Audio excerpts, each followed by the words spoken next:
The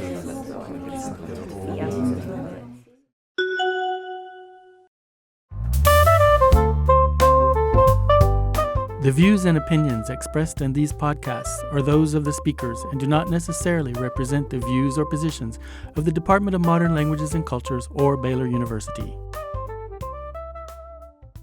Hello and welcome to episode 9 of In Other Worlds, a podcast presented by the Department of Modern Languages and Cultures at Baylor University in Waco, Texas. In these podcasts, we want to introduce you to research conducted by our faculty, some of our programs, and also highlight student experiences.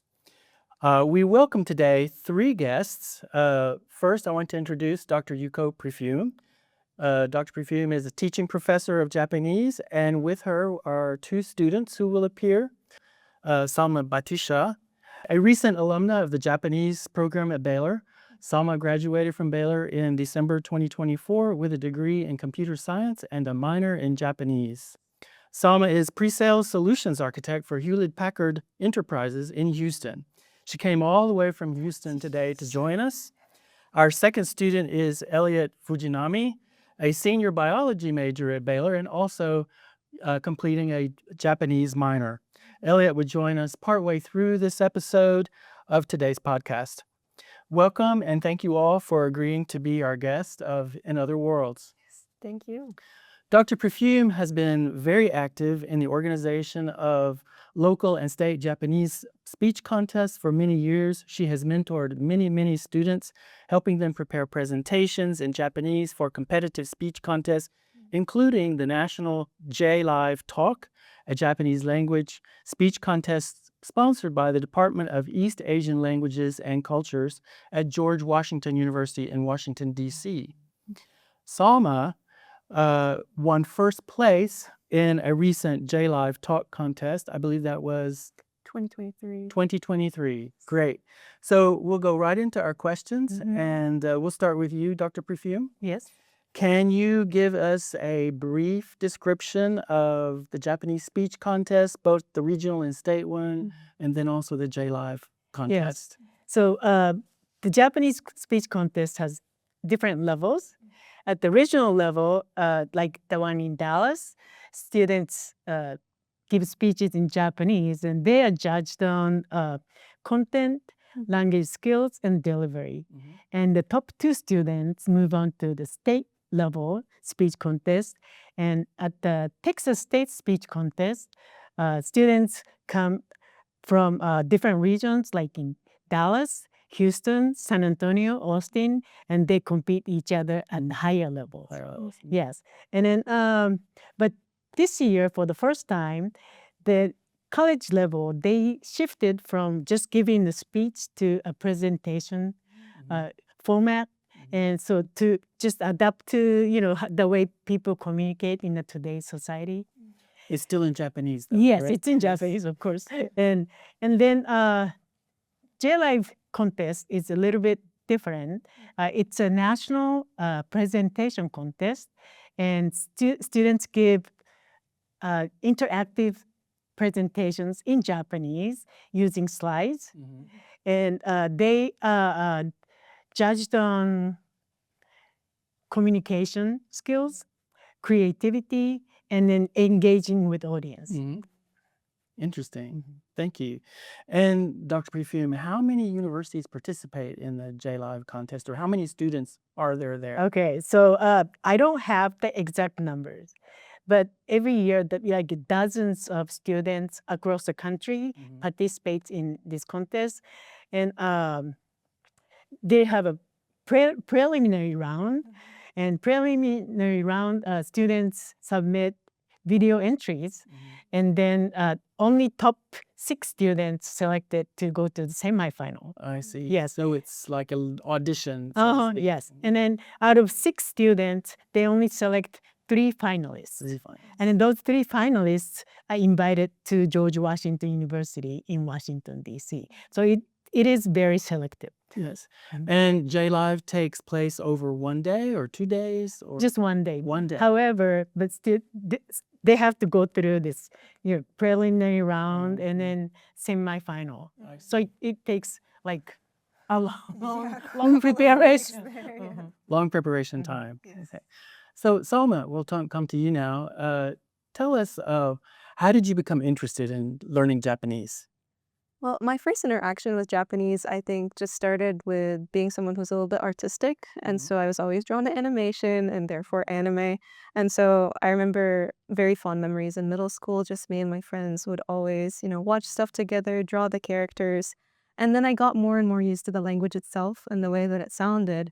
And so we went and we actually bought like Genki 1, the textbook.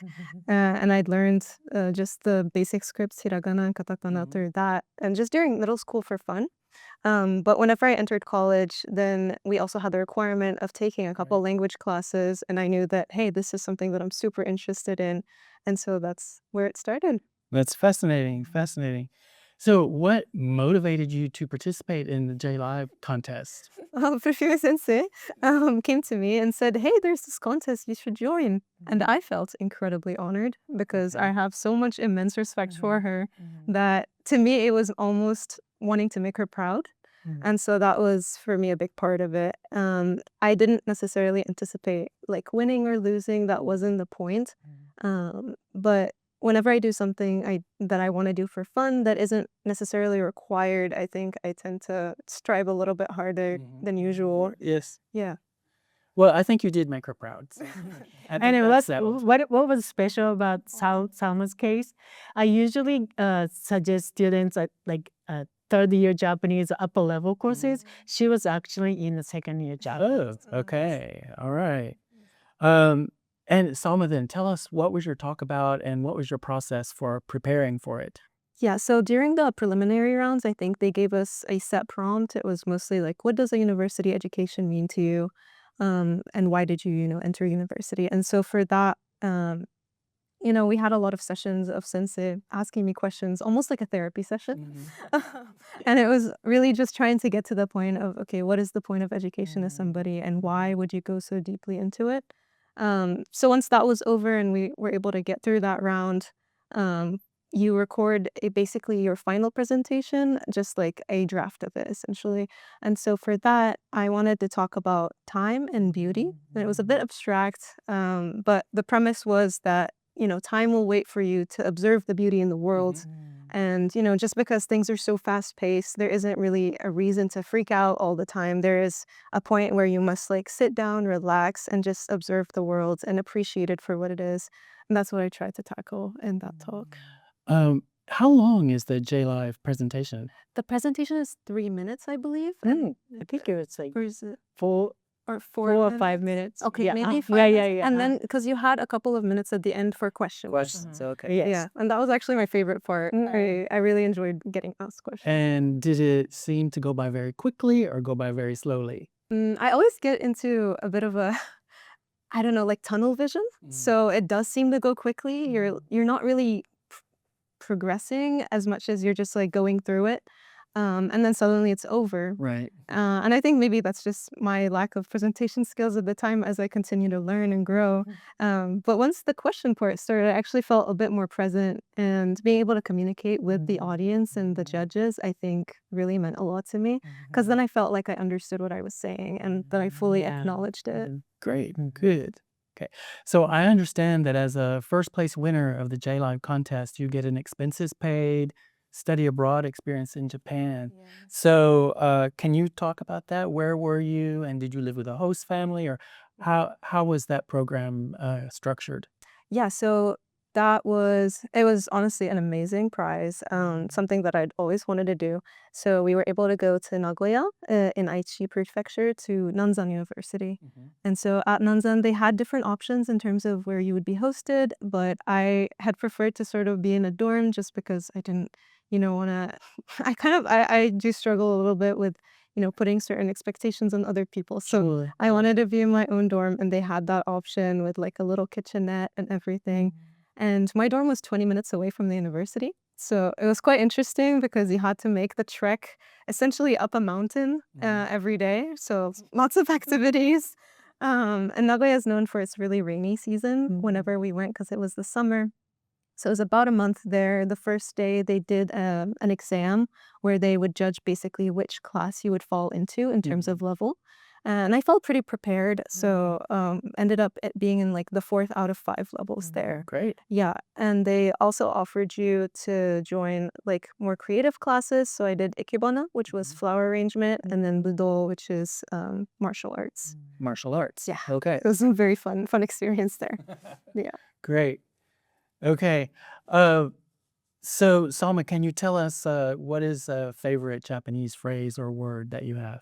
Yeah, this is a bit of a throwback from the actual speech that I did, but it was a quote by Dazai Osamu, which is a very famous author. But it was "Hana no utsukushisa o mitsuketa no wa ningen da shi, hana o aisuru no wa ningen da." And so it is humans that found beauty in flowers, and it was humans who loved flowers. And I think that was a very good way to sort of encompass the idea that I had wanted to portray with the entire speech. So that was the first thing that I started off with. Great. Can you tell us very quickly what's next for you, or? Yeah. I mean, in terms of learning Japanese, I definitely want to get back into it and continue to maybe see the communities around me, since I'm in Houston right now. So hopefully we'll try to interact a little bit more there. But in terms of the company that I'm in right now, it's an international company, and I know that we have an office in Japan, we have an office in Egypt, and those are all like different places where I could interact. So I would be very interested in the future to see how I can concile all of these skills and communicate across different borders. Great. That sounds wonderful. We welcome now our second student to the podcast. This is Elliot Fujinami. And Elliot is a senior biology major at Baylor and also is completing a Japanese minor. Welcome, Elliot, to the podcast, and thank you for agreeing to join us Thanks today. for having me. Sure. So, Elliot, tell us what brought you into trying to learn Japanese. Oh man, I get that question so much times, especially with my last name being Japanese. So I could think for me, both my parents are from Japan, but I was born and raised in Hawaii. And so, but my mom always, kind of emphasized, encouraged us to speak English at home. Especially, I think me being the youngest out of 2 older brothers. They both went to Japanese school, which normally Japanese school is kind of like a normal thing to, send your kids to go learn Japanese. But for me, didn't happen. I mean, at that time, I think I didn't really care. I was just a child. I was like, I just want to have fun and stuff. And so, but yeah, I think as I grew up over the years, of course, we had Japanese culture and values at home and stuff, especially in Hawaii. Hawaii has like a lot of different cultures, especially Japanese culture. And then so as I was growing up, I also grew up in a Japanese church as well. My dad being a Japanese pastor. Okay. Every single service, I didn't understand anything what he was saying at all, but that's fine. And so in high school, when we were deciding to take languages, I was gonna take Japanese, but then my mom told me and my other brothers as well to take French. French is a good language, of course, but I think for me, I was like, oh, okay. In Hawaii, where am I gonna use French in? And so it was kind of like, oh, okay, that's okay. But then at that point, I was kind of questioning, I'm Japanese American, and I have all these, values that's kind of closely related to Japanese culture, but I can't speak Japanese at all. I can speak like small phrases and words, but I can't have a conversation with somebody. And so some of my friends that, were Japanese American or, back in church, Japanese people talking with them, I always get the kind of question. They always say "Nihongo wa" to me if I haven't met them in person. So basically, just saying like, "Can you speak Japanese?" And so like, I guess I look Japanese. I hope, but and so I had to kind of reply shamefully, "Please English, please." Okay, so after coming to Baylor, I didn't take Japanese until my second year. I was introduced to the Japanese department. There wasn't much of a Japanese community here. That's why. So in the Japanese department was one of those kind of communities that I felt, I think I felt some belonging to it. And so they convinced me, along with some other motivations as well. And so in my second year, I took Japanese, and I really enjoyed it since then. It's been really fun, and all the professors has been great. But yeah, I hope to, continue learning Japanese. It's still a work in progress, conversing and stuff. I still meet some other Japanese people that still ask me the same question, can you speak Japanese? I have to say, English, please, if it's a hard subject, of course. Yes. Yeah, if I may add, sure, he's like very active in Japanese Honor Society and in Japanese Students Association. We just had a big Japanese Spring Festival, and because of Elliot's leadership. Oh, great. Oh, yeah. Great. So, as I understand it, you also competed in the J-Live speech contest, That is correct? true. That's true. Can you tell us what your talk was about and about your preparation for that? Oh, yeah, for sure. So this occurred last fall, I believe. But I think it was a free topic, so we got to talk about anything. So what I wanted to talk about was kind of my experience of being Japanese American, growing up in a Christian household. I think it was an interesting topic for me because I think Christianity, the religion, isn't so prominent in Japan compared to especially Texas. And so I kind of wanted to talk about that. I just found it so interesting. And then so I think the title of my speech was What Connects Us All. And so the whole point was to talk about how, there's differences in cultures, values, and beliefs, how we practice things. But then I wanted to talk about, despite all of that, there's similarities between how we all live. And I think especially nowadays where everyone has different opinions and we kind of clash because of that, I kind of wanted to talk about how, yeah, it's okay to have different opinions, right? It's just how we, let it go, how we express it. And so I think in my speech, I talked about growing up in a Japanese congregation, a large church in Hawaii. The name was Kalihi Union Church. And so I grew up in this small Japanese congregation. And across nearby was a larger English congregation, much larger. In our Japanese congregation, it would be a lot more quiet, more meditative and stuff. And then just at the same time, you would hear loud singing coming from the other opposite side of the area. And I was like, oh shoot, wow, you can really hear them and stuff. And so I think at that time I was like, oh, why is it so different in the way we do things? But then I think in the end, it's just like, it's not that different. We're still worshiping the same thing and stuff. And so outside of religion, I wanted to kind of apply, it doesn't have to apply to just religion as well. And so how we do different things and everything's kind of just, in the end, it's the same. The same. Okay. Yeah. Great. So you're about to graduate, Elliot, right? So what are your plans after graduation? Oh yeah, scary. But yeah, so after graduating from Baylor, I've been accepted to Columbia University Mailman School of Public Health. Wow, And great. so I'll be doing my master's over there for 2 years. And then I think it'll be such a contrast going from Hawaii to Texas, going from Texas to New York City all of a sudden. But what I plan to do over there is study epidemiology, and study how can I contribute to my community, to my society. And so that is what I'll be studying. I'm hoping to get out of there. Fantastic. Thank you. So we've come to the end of our time today. I want to thank our guests again, Dr. Yuko Prefume, Elliot Fujinami, and Salma Battisha. If you have enjoyed this episode of In Other Worlds, please consider making a donation to our Departmental Excellence Fund by clicking on the QR code you will see on the screen. Contributions to the Excellence Fund support faculty research and student experiences and enable Baylor to drive tuition costs down. Join us next month for episode 10 of In Other Worlds.